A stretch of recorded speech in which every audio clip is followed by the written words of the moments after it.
Well, thank you very much, Amra. I do appreciate that. And hello, everyone. Thank you very much for choosing to spend some of your time with us, allowing me to share my findings and experience today.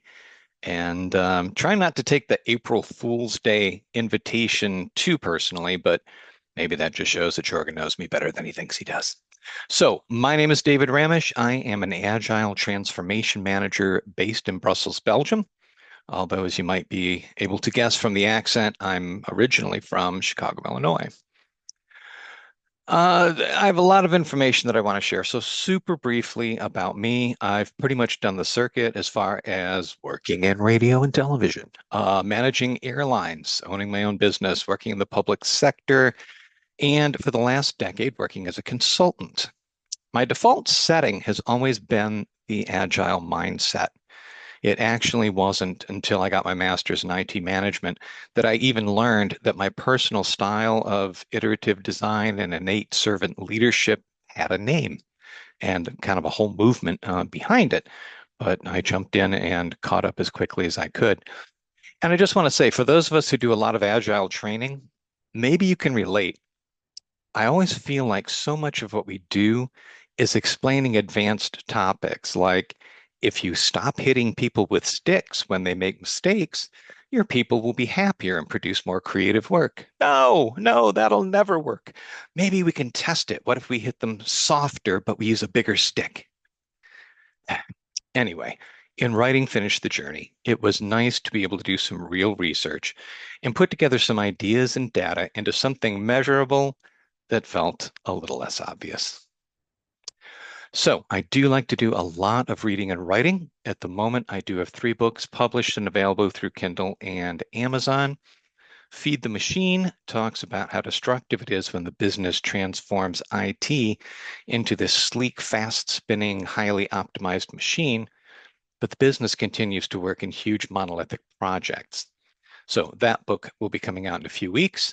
The 2 small ones, the Antina series is a speculative fiction series that I've written an entire universe around, and I'm releasing slowly in my limited spare time, if you will. But with all the talk about AI and how it will impact the world, I wanted to get my opinion out there. So there it is. But today's topic is Finish the Journey and the assessment that it helped to create the DRAM Organizational Alignment Index. So, a little history about 5 years ago, back before everyone and their dog had a podcast, to keep my agile chops sharp, I started producing a podcast called Agile Beats. And the first few years, we explored what agile was. We went through the basics, spent a season talking with agile storytellers, and generally had a really good time sharing the ups and downs of the agile mindset and various advances in tools. But last year in season 4, we really started noticing a shift. Somehow, everywhere we looked, on LinkedIn and in our Agile feeds, there was a lot of discontent. The number of Agile is dead posts started to spike. The perceived need for Agile coaches was disappearing because many of our forward-thinking companies had completed their Agile transformations and felt that the role was no longer relevant. We were starting to see statistics like these that showed a displeasure with the speed, cost, and success of the entire Agile process. And having worked with many different companies and feeling some of this grumbling firsthand, we started asking questions. And the main question we asked, and the premise that I started writing Finish the Journey with, was, are people simply stopping their Agile transformation efforts too soon? It felt like so many companies' agile transformations had basically consisted of adding stand-ups, working in vague sprints, and spray painting the word agile on the wall. And not surprisingly, that wasn't producing amazing results. The image that I had in my head was this one from a long time ago, back when it was okay to enjoy the Dilbert comic strip, where Dilbert and Dogbert go on vacation to the beautiful and amazing Clyde Canyon based on some brochures that they'd seen. But as they're making their journey, they see a sign that says Clyde Canyon and they stop. They try to make the best of it, but of course, it clearly isn't what they expected. And knowing no better, they set up camp and spend their week in some place that's different than where they started, but clearly isn't the destination they'd hoped for. Naturally, after burning their vacation time in a hole, someone comes along and points out if they had only taken a few steps more, they would have reached their goal, and it clearly would have been worth the effort. So many companies have spent the time and money to start the agile journey, but they stopped too soon. And thus the title of my book, Finish the Journey. I want to be the guy with the tennis shoes that says, hey, you're so close. Why are you in that hole bitching on LinkedIn when the goal you really want is just a few steps further? Now, I started with the assumption that most companies simply stopped too soon and never gained the full benefits of agility. And in all fairness, in my experience across many, many companies, I still believe this is a core failing of many of the companies who feel that they did not get what they had hoped when they switched from 1980s ITIL to 21st century agile ways of working. There can be many reasons. Maybe they started without a clear destination. Maybe they adopted agile for the wrong reasons. Maybe they ran out of budget and just stopped. But whatever the reason, they stopped too soon. And without a reliable, data-driven way to assess how close they actually were to Clyde's Canyon, they stopped, set up camp, and complained about the view. But in my research, I also learned one more thing. I learned that I had fallen into Maslow's hammer fallacy and that I was assuming that agile was the answer to everything. And of course, nothing is that easy. I do believe and can prove that most companies have not taken the agile journey far enough, or it has not taken root at the right levels, or the initial transformation was undertaken for the wrong reasons, or without a clear goal at all. But there was one more control at play, which had to be factored in and dealt with. We all know that the mindset and culture are multipliers that can add value, spur creativity, and promote goodwill among employees. Culture does eat strategy for breakfast, and a weak or destructive corporate culture will inevitably result in diminished productivity, unnecessary turnover of your best people, and missed opportunities. So the mindset and cultural alignment axis reflects the psychological safety, the leadership behavior, the learning and feedback, the trust and autonomy given to the teams, and the willingness to challenge and adapt when necessary. And this axis answers the question, do people feel safe, trusted, and empowered to do their best work? But that's only half the picture. Strategy and governance are still important factors. People who don't understand what the corporate strategy is and where they fit into it may be productive, but they can't help with ideas outside of their own sphere because they don't know how it all fits together. Teams who are empowered but don't have the knowledge of how their contributions combine into a larger picture can't contribute toward a positive business impact. Not because they're afraid or because they fear ridicule from their superiors, but because they really just don't know who's in charge of what and how they fit into that bigger corporate picture. So the second axis is organizational alignment, and it reflects the strategic clarity, the decision rights, who owns what, the governance and approval flow, the cross-team coordination, and the structural and system level enablement that answers the question, does the organization make it easy for good work to add up to real business impact?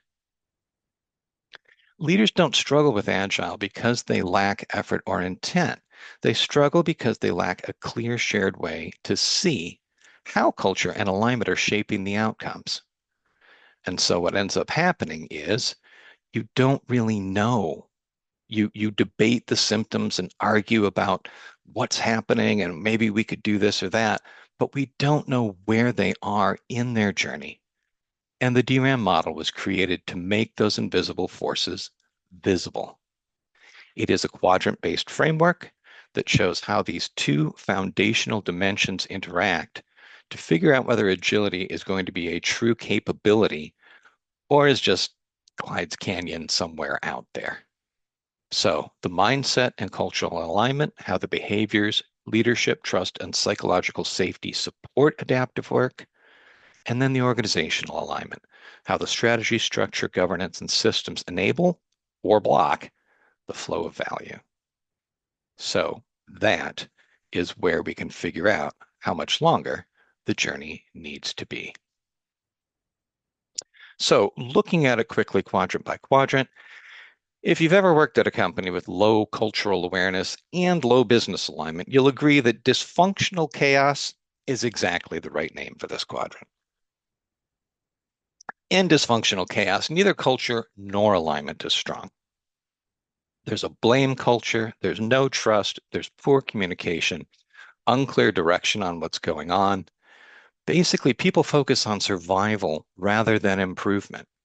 Good ideas die in bureaucracy or conflict. Delivery is erratic.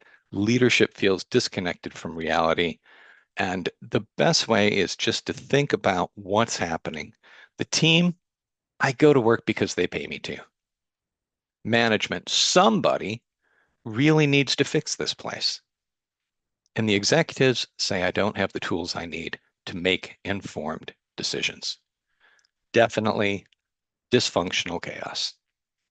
So, a snapshot to help visualize: a global logistics firm launched Agile with enthusiasm, but failed to invest in coaching or leadership training. Delivery slowed, teams were disoriented, a toxic blame culture emerged, retention plummeted, and a consulting audit, not surprisingly, placed them squarely in dysfunctional chaos. Now, the case snapshot is true enough. It doesn't have to have anything to do with Agile.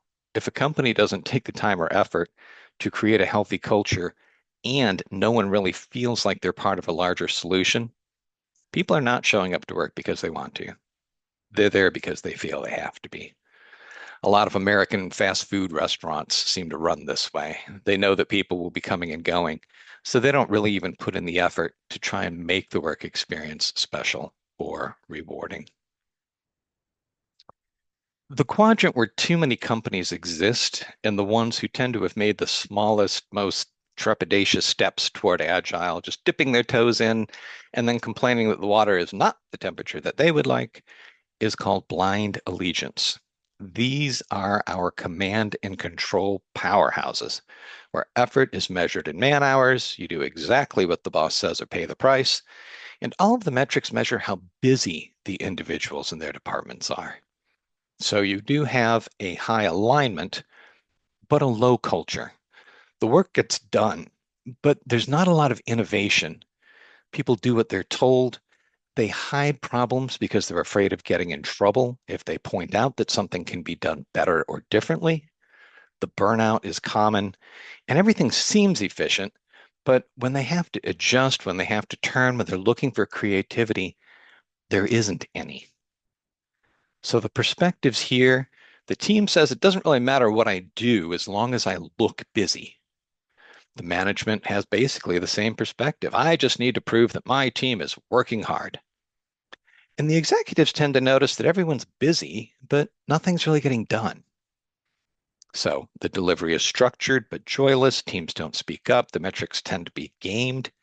And if you've, again, worked there, burnout is common. So, snapshot to visualize here. A financial institution implements SAFE across all the business units. The strict policies and centralized reporting replaces the agile values. People follow the rules, but they don't really feel like they can give and give new ideas and innovation. So the company stagnates, and again, the competitors always manage to outpace them. Now, don't get me wrong about SAFE here. I'm not saying that SAFE leads to blind allegiance, but just as Jira is perfectly happy tracking waterfall work or agile work, SAFE, or any framework really, can be used as a command and control framework. Without careful oversight and understanding, SAFE does tend to lend itself to command and control abuses. And these are generally the companies who are complaining that they implemented Agile and it didn't work. So This seems like a good point to take a step back and divert briefly into what I call the bicycle theory. For years and years, many companies taught their employees how to walk. They learned to walk uphill, downhill. They learned to walk in the rain and the snow. And as time went on, they got really, really good at it. But one day, an executive reading a LinkedIn article or a business brief found an amazing new tool, the bicycle. She read that with a bicycle, her employees could go faster, farther, and the cost of the bicycle would pay for itself in no time. Amazing. Truly the answer to all their problems. So the executive ran out and bought a bicycle for every one of her employees. Not for her, of course, she drives a BMW, but for all of her minions. And what happened? Well, with no training and no real idea of what they were supposed to do with a bicycle, the employees did what they always do, which is to find a way to make it work. They dutifully found a way to continue walking, but now with a bicycle strapped to their backs. Working together, they share the best methods for strapping the bike on, but bicycles are heavy, and now the poor employees are struggling to try and do both without clear guidance on how to do either. Meanwhile, the executive went on LinkedIn and wrote a very pointed article about how bicycles suck and all bicycle riders are liars. She spent all that time and money on the bicycles, and they aren't helping at all. In fact, her people are slower now than they were before the bicycles were added. Is that the right conclusion? Probably not. But we're not going to change her mind easily. Okay, back to the book. Here's what I thought the answer might have been in terms of people moving far enough up the agile scale. But it turns out it's not the entire story, because here, all of the right stuff seems to be in place.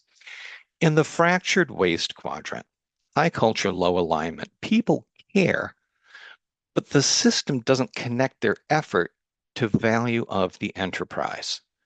So the teams do good work. They're happy to be there, but they don't really ever seem to get to their goal. There's high energy, but their impact seems to be very small. So the teams say, I love my job, but I don't really know how it helps the company. The management says, well, my team is great, but I don't really know about the others. And the executives notice that everyone seems happy, but they don't really seem to be getting the results that they want. So we have the culture that we want, but people are disconnected from what it is that we're asking them to do. So help visualize a health tech company encouraged agile team culture, but gave little guidance on the enterprise architecture. So each team is optimizing for its own product area. And the tools and standards are different. Nothing can be reused. And constant dependencies cause constant delays. Now, if you haven't worked in a company that thrives in this fractured waste quadrant, it's a little hard to imagine. But let me paint a picture for you because I've been in a few. One of the circumstances that tends to cause fractured waste is when a company has a lot of money and decides that rather than innovating and growing, it will use its money to purchase other successful companies. The culture is one of, hey, welcome to the team, bring your friends. You're doing a great job doing whatever you do so well, so keep it up. Change your uniforms for ones with our corporate logo. And gee, aren't you glad to be here? Because we can upgrade your lunchroom and send you higher quality corporate logo uniforms. Where you see the problems in this quadrant are when an initiative happens that requires teamwork across the entire enterprise, like trying to align bookkeeping systems or implement a corporate-wide security program.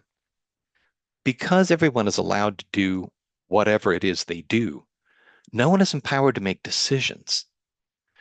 When you ask people what they do, they can generally answer, but the answer tends to be more of a, I push this button right here, instead of a proud, my team supports the menu and ordering system for the Southwest region.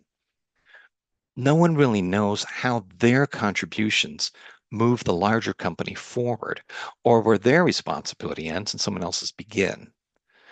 There are meetings and meetings and meetings, and nothing ever happens because no one has a handle on how it all comes together. So people are busy and happy, but So what? We're still not there yet.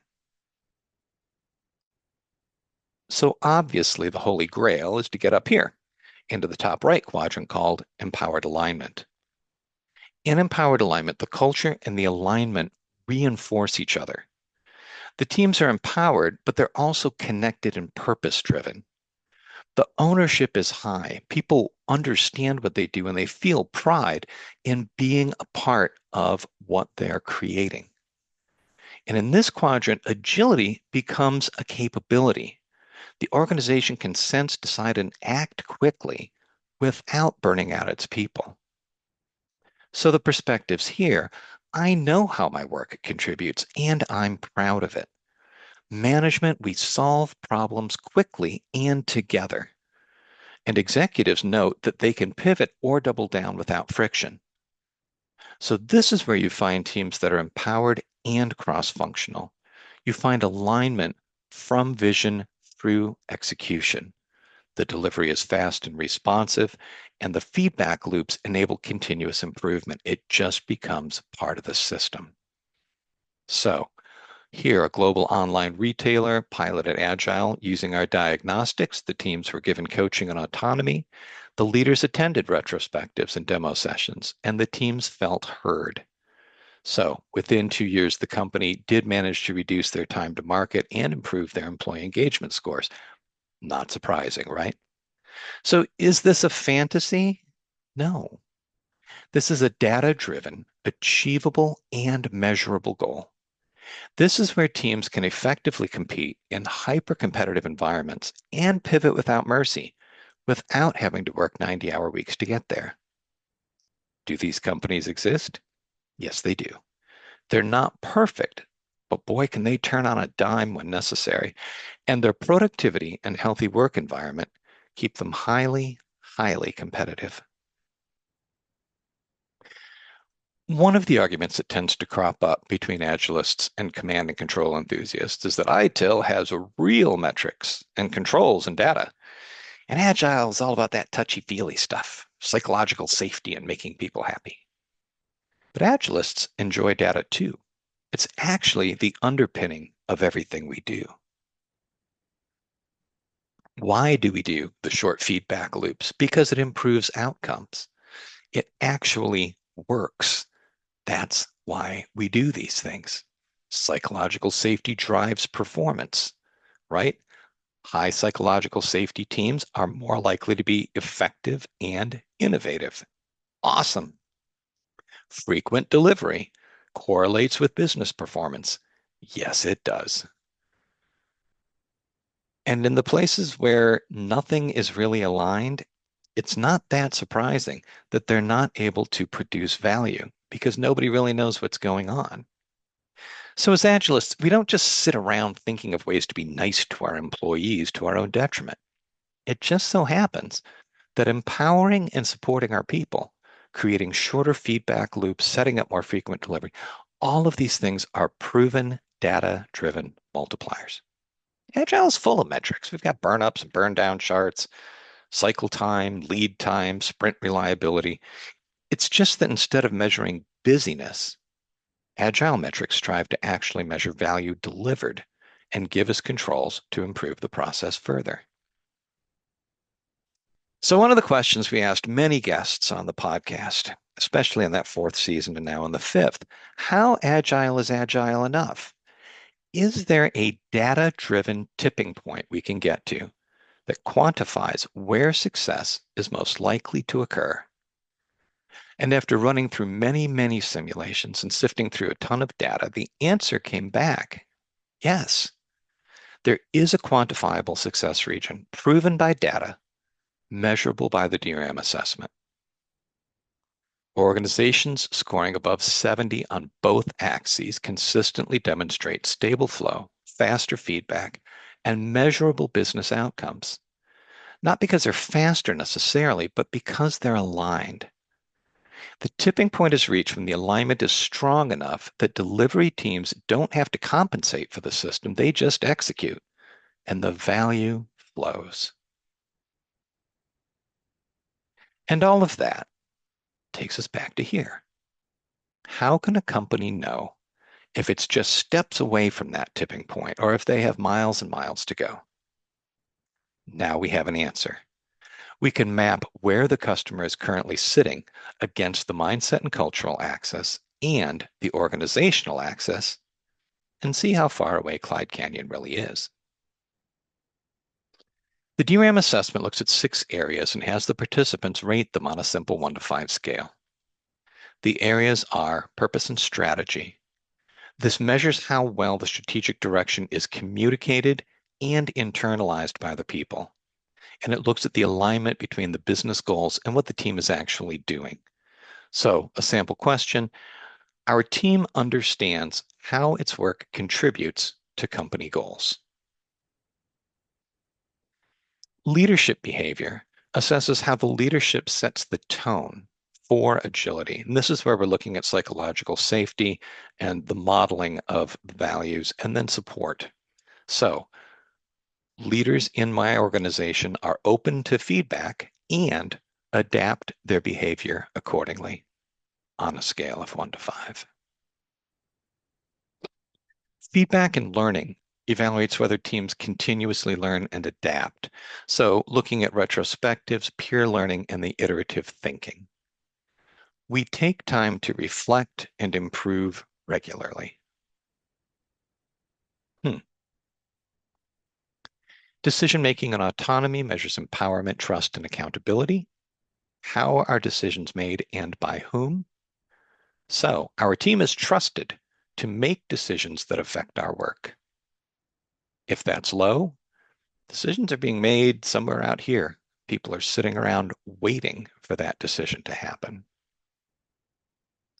Collaboration and structure assesses the cross-functional communication and the effectiveness of the workflows. So, does the structure enable or inhibit collaboration? We collaborate easily across teams and departments. Think about how your team would respond to that question. And execution and flow measures the speed, clarity, and the value of the delivery. So it looks at the bottlenecks and prioritization and the delivery cadence. So work is prioritized based on customer or business value, not politics. I do want to point out many traditional surveys focus on sentiments or attitudes, how people feel about the culture or leadership.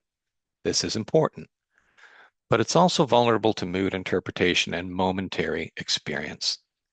What we're asking people is focus on the observable behaviors. So we're not saying, I feel supported by my leadership. We're saying, take a step back. Leaders ask for feedback and act on it. Not, I like our retrospectives, but do the retrospectives lead to meaningful change? And this produces actionable insights. It can be hard to change how someone feels about things, but you can make changes to the structures, rituals, and norms to influence the behavior. So the tipping point appears when an organization achieves over 70% scoring on both the mindset and cultural alignment and the organizational alignment axes, and sustains those behaviors for more than 2 quarters. This doesn't mean everything is perfect, but it does signal that the cultural friction is low enough, the decision latency is reduced, and the leadership and teams are aligned on purpose, not just process. You are in empowered alignment.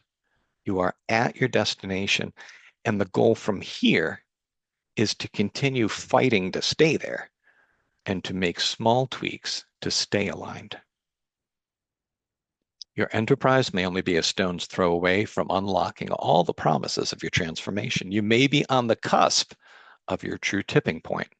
If only you had a data-driven map to let you know. Well, now you do. Finish the journey, reach the goal, and achieve your empowered enlightenment.